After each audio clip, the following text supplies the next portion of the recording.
తెమ్మంటమా కొట్టిస్తారు.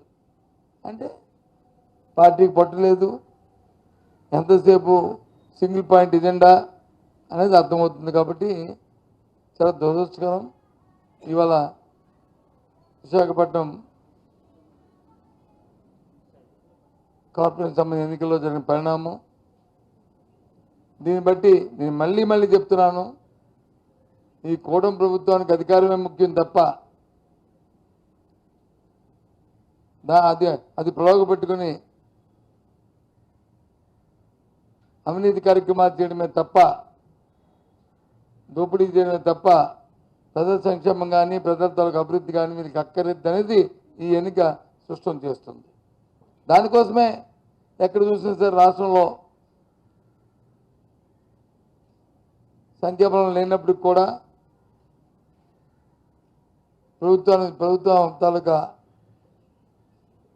అధికార దర్పంతో అధికార దుర్వినియోగం చేస్తూ పోలీసులు అడ్డబెట్టుకొని సాక్షాత్ ఎన్నికల కమిషన్ ఇచ్చిన ఉత్తర్వులను కూడా బేఖాతరు చేసి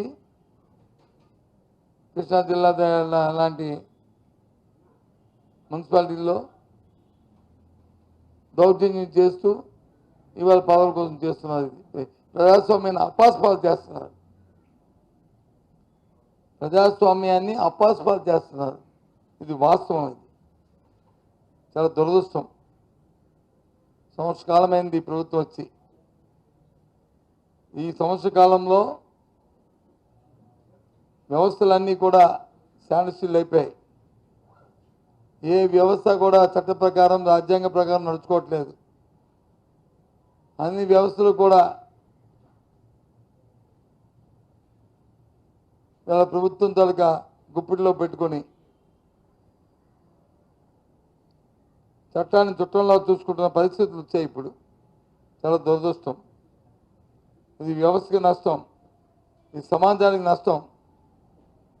ఇలాంటి పరిణామాలని చెప్పి మీ ద్వారా తెలియజేస్తున్నాం. జరుగుతున్న పరిణామాలన్నింటినీ కూడా తీవ్రంగా మా పార్టీ ఖండిస్తుంది. నాకు అర్థం అవ్వలేదండి. ఎన్నికల ముందు వచ్చి చంద్రబాబు నాయుడు గారు కూటమి పెద్దలందరూ కూడా ఎంత అట్టాసంగా సూపర్ 6 అన్నారు.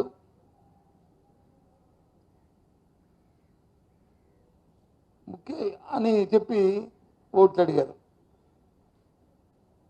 చంద్రబాబు నాయుడు గారు ఎప్పుడు అధికారంలోకి వచ్చినా ముందు మోసపోయేది నష్టపోయేది ఎవరంటే మా అక్క చెల్లెమ్మలు, మా తల్లులు, మహిళలు.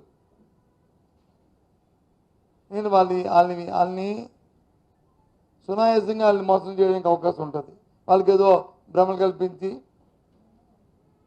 వాళ్ళకి ఏదో ఆశ కల్పించి, తర్వాత వచ్చి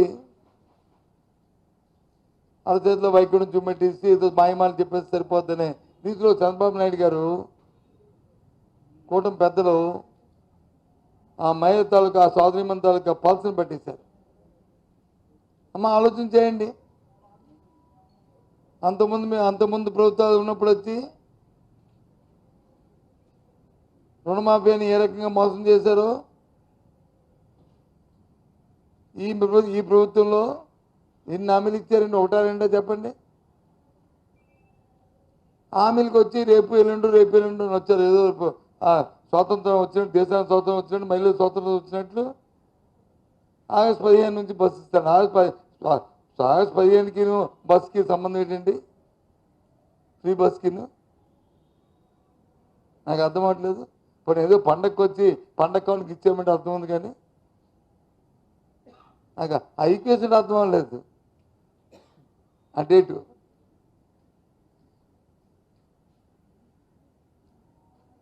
ఇంకా సరే అమ్మఒడి, తల్లికి వందనం, ఇంకా ఇప్పుడు ఏదో స్కూల్ తెరిచి ఇస్తానని అంటున్నారు. ఇంతకుముందు ఒక సంవత్సరం అయిపోయింది, పాత అయిపోయింది, ఇంకో సంవత్సరం అయిపోయింది, ఇప్పుడు 2 సంవత్సరాలు అప్పుడే గుల్కాకి అయిపోయింది. ఏమి ఇస్తారేదో చూడాలి. ఆ బస్సు కూడా ఇంకా దానికి విధి విధానాలు కూడా ఇంకా చూడలే. వస్తాయి రాదో, ఇంకా ఆగస్టు 15 కదా, ఇంకా 2 నెలలు ఉంది కాబట్టి ఇంకా దాని సంగతి చూద్దాం. ఇవ్వాలని కోరుతున్నాం, మేము డిమాండ్ చేస్తున్నాం. ఇవన్నిటికంట ఆ చెల్లికి ఆ అక్కకి 3 రోజుల కింద ముఖ్యమంత్రి గారు ఒక సమావేశం మాట్లాడుతూ ఓ జలక్కిచ్చారు. ఏ రకంగా వాళ్ళకి అంత ధైర్యంగా మోసం చేయడానికి ప్రయత్నం చేసిన మాట ఏం చెప్పారంటే, ఏదైతే ఆడబిడ్డ నిధి అని ఎన్నికల్లో మాట ఇచ్చారో ప్రతి మహిళ 18,000 నిండిన చెల్లికి 59 సంవత్సరాలు ఉన్న మహిళ లోపల నెలకి 1,500 రూపాయలు ఇస్తానని చెప్పారు ఆడబిడ్డ నిధి. మొన్న 3 రోజుల కింద ఏమంటారు, అది P4 పెట్టాను, ఆ P4లో చూస్తాను, P4కిను ఆడబిడ్డ నిధికి సంబంధించి ముఖ్యమంత్రి గారు నాకు అర్థం అవ్వలేదు. మేము